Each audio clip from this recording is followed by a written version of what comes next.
You got make everything with intention.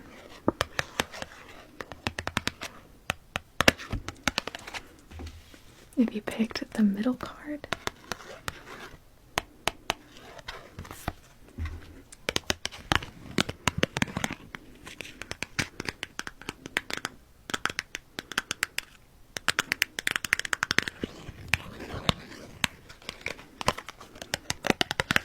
you got Spirit Gem.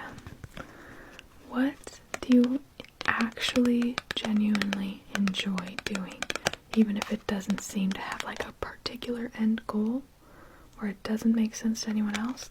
What's something you genuinely enjoy doing or researching?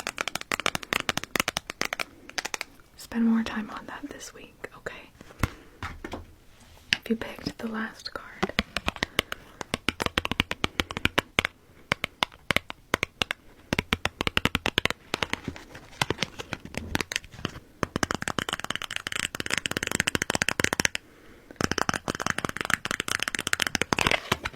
you got a new layer.